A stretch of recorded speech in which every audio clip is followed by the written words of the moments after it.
કચ્છ અને ગુજરાતની રસપ્રદ ઘટનાઓને સમાચાર જાણવા અમારી ચેનલને લાઇક, શેર અને સબસ્ક્રાઇબ કરો. આગામી 4 જૂન વૈશાખ વદ તેરસના રોજ કચ્છના અનેક ગામોમાં પ્રાંતળિયા આહિર સમાજના લગ્નોત્સવ યોજાશે, જેમાં આહિર સમાજના યુગલો મોટી સંખ્યામાં દાંપત્ય જીવનમાં ડગ માણશે. ત્યારે અંજાર તાલુકાના સતાપર ગામના આહિર સમાજના અગ્રણી અને કચ્છ સૌરાષ્ટ્ર પીજીવીસીએલ કોન્ટ્રાક્ટર એસોસિએશનના પ્રમુખ ગોપાલભાઈ કાનજીભાઈ માતાના પુત્ર રોહનના લગ્ન નિમિત્તે અનોખી કંકોત્રી તૈયાર કરાવાઈ છે. આ કંકોત્રીમાં કેન્દ્ર સરકારની પ્રધાનમંત્રી સૂર્યઘર મફત બિજલી યોજનાની વિગતો દર્શાવવામાં આવી છે, જેમાં યોજના અંતર્ગત થતા નાણાંની બચત, વાતાવરણ પર થતી અનુકૂળ અસર, મિલકતની કિંમત, જનસમૂહને થતા લાભ, સબસિડી જેવા લાભો દર્શાવવામાં આવ્યા છે. તેમજ સોલાર રૂફટોપ મેળવવાનું નેશનલ પોર્ટલનું QR કોડ તેમજ લિંક પણ દર્શાવવામાં આવી છે, જેથી લોકો સીધું જ આ યોજના અંગે વેબસાઇટ પર માહિતી મેળવી શકે તેમ છે. આ અંગે ગોપાલભાઈ માતાએ જણાવ્યું કે દેશના પ્રધાનમંત્રી નરેન્દ્રભાઈ મોદીના 100% સૌર ઉર્જાનું સ્વપ્ન સાકાર કરવાના પ્રયાસના ભાગરૂપે અને આ યોજના અંગે લોકોમાં જાગૃતિ આવે તેમજ લોકો સૌર ઉર્જાનો મહત્વ સમજીને વધુને વધુ લોકો કેન્દ્ર સરકારની જન કલ્યાણલક્ષી યોજનાનો લાભ લેવા પ્રેરાય એ ઉદ્દેશ સાથે પુત્રના લગ્નની કંકોત્રીમાં આ યોજનાને દર્શાવવા માટે સમગ્ર પીજીવીસીએલનો ઉચ્ચ મેનેજમેન્ટ તેમજ ટીમ તથા અખિલ ગુજરાત વિદ્યુત કામદાર સંઘના પરિવાર ભવાના વિચારોનો કેન્દ્ર બિંદુ બન્યું હોવાનું ગોપાલભાઈ માતાએ જણાવ્યું હતું. અંધારી તેરસ એટલે અમારો પ્રાથરિયા આહિર સમાજનો વણજોયું મુહૂર્ત. એ વૈશાખ મહિનાની અંધારી તેરસ આવે એટલે ન તારીખ જોવાની હોય, ન વાર જોવાનું હોય, ન મુહૂર્ત જોવાનું હોય.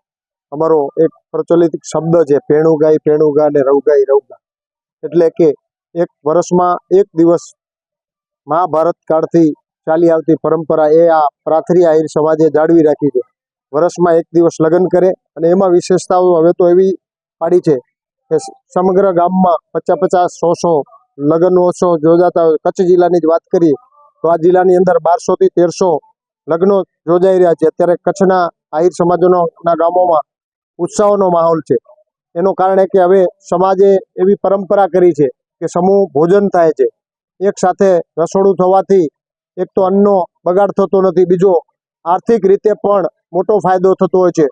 ત્રીજી વસ્તુ કે આહિર સમાજે એની ટ્રેડિશનલ ડ્રેસની પરંપરા, એ બહેનો હોય કે ભાઈઓ, આજે ટ્રેડિશનલ ડ્રેસની પરંપરા જાળવી રાખી છે. એ રીતે જ સોનાની વાત કરીએ તો ઘરેણાઓ, દાગીનાઓ જે અગાઉની જે પરંપરાઓ તો એ પ્રમાણેની પરંપરા પણ આજે આહિર સમાજે જાળવી રાખી. અને ખાસ વાત કરું, જે આપ મને પૂછ્યો કે તમારા આમંત્રણ પત્રિકાની ખાસ તમે વિશેષ વાત કરી, તો મને કહેતા આનંદ થાય છે કે ભાઈ મારી 3500 થી 4000 મેં પત્રિકાઓ છપાવી છે અને હું એક ઉર્જા પરિવાર સાથે જોડાયેલો છું. હું કચ્છ સૌરાષ્ટ્ર પીજીવીસીએલ કોન્ટ્રાક્ટ એસોસિએશનનો પ્રમુખ છું, અખિલ ગુજરાત વિદ્યુત કામદાર સંઘનો ઉપપ્રમુખ છું. એના નાતે જ્યારે પરિવાર સાથે અમારા પીજીવીસીએલનો મેનેજમેન્ટ હોય કે અમારે અખિલ ગુજરાત વિદ્યુત કામદાર સંઘનો પરિવાર હોય કે કોન્ટ્રાક્ટ એસોસિએશનનો પરિવાર, એ મિત્રો સાથે જ્યારે બેસતા હોઈએ ત્યારે એક સવાયા કચ્છી આપણા જેમને કહીએ પ્રધાનમંત્રી નરેન્દ્રભાઈનું સપનું છે. આ કચ્છ જિલ્લો લાડકો જિલ્લો છે એમનો, અને સમગ્ર વિશ્વમાં સૌથી મોટો સોલાર ગ્રીન એનર્જીનો પ્લાન્ટ કચ્છમાં સ્થપાઈ રહ્યો છે. ગુજરાત સરકાર અને કેન્દ્ર સરકાર દ્વારા આપણા લાડીલા મુખ્યમંત્રીશ્રીનું પણ સપનું છે.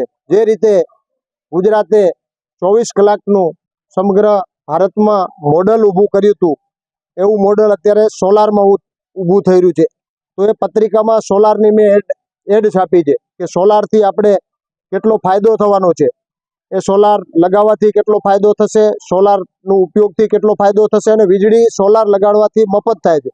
આ પત્રિકા પહોંચાડવાનો મેસેજ જ હતો કે આખા રાજ્યમાં 40 થી 45 હજાર પરિવાર સુધી આ પત્રિકા મેં પહોંચાડી છે. અને એમાં ખાસ કરીને હું આભારી છું કે અમારા પીજીવીસીએલનો ઉચ્ચ મેનેજમેન્ટ હોય કે અમારી આખી ટીમ હોય. એ ટીમના લીધે આવો મને વિચાર આવ્યો અને આ પત્રિકા મેં પહોંચાડી છે. અને એમાં ખાસ સરકારનો પણ આભારી છું કે આવી એક નાની એડ મને આપવાનો મોકો આપ્યો. અને બ્યુટી એ પણ તમને કહી દઉં કે આમાં નથી મારા કોઈ પરિવારની એજન્સી, નથી મારા કોઈ મિત્રની એજન્સી કે નથી મારા કોઈ સગાવાલાની એજન્સી.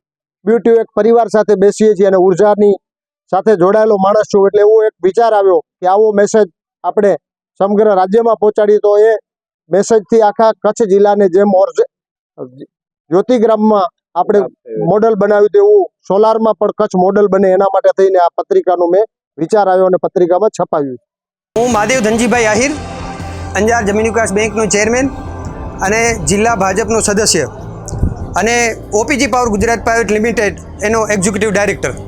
સૌપ્રથમ તો હું ચિરંજીવી રોહનને ખૂબ ખૂબ અભિનંદન આપું છું અને મારા મોટાભાઈ સમાન ગોપાલભાઈને પણ ખૂબ ખૂબ અભિનંદન આપું છું.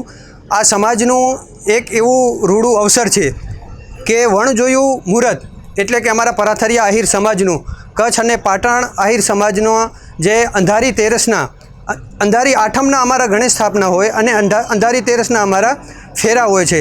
એની અંદર આ સમાજમાં લગભગ 1200થી વધારે લગ્ન યોજાઈ રહ્યા છે. ત્યારે આ એક ગોપાલભાઈએ એક જે ઉદાહરણ પૂરું પાડ્યું છે એ સમગ્ર ગુજરાતને, હું આપને કહું તો ગુજરાત સરકારની પણ એવી નેમ છે ગ્રીન એનર્જી અને આપણા વડાપ્રધાન શ્રી નરેન્દ્રભાઈ મોદીની પણ એવી એક નેમ છે કે ગ્રીન એનર્જી ઉત્પાદન થાય અને એ જે આપણે જોયા હશે બધા કાર્ડની અંદર અને ગ્રીન એનર્જીનો જે ઉલ્લેખ કરેલો છે એ ખરેખર આપણા માટે પ્રેરણારૂપ છે. હું પાવર જનરેટર સાથે ખૂબ ઇન્ડસ્ટ્રીઝ પર્પઝ માટે જોડાયેલો છું. અમારે અહીં ભદ્રેશ્વર ખાતે 300 મેગાવોટનું જે કોલ બેઝ ઉપર ચાલતું એક જે થર્મલ પાવર છે એને સેન્ટ્રલ ગવર્મેન્ટે આજથી લગભગ 2 વર્ષ પહેલાં જે થર્મલ બેઝ ઉપર જે પાવર જનરેટ થાય છે એને બંધ કરવાને બદલે જે ગ્રીન એનર્જી ઉત્પાદન કરવાની જે વાત છે એ ગોપાલભાઈએ ખરેખર અહીં જે આ કાર્ડની અંદર જે દર્શાવ્યું છે એ ખરેખર બહુ ઉમદા ભર્યું એક પગલું છે. અને આવતા સમયની અંદર ઘણી બધી સોલારની એટલી બધી પોલિસો આવશે સેન્ટ્રલ ગવર્મેન્ટ અને ગુજરાત ગવર્મેન્ટની અને આ સોલાર એનર્જી જે છે ગ્રીન એનર્જી તરીકે જે આપણે એને ઉલ્લેખ કરી છે એ ખરેખર ધન્યવાદને પાત્ર છે.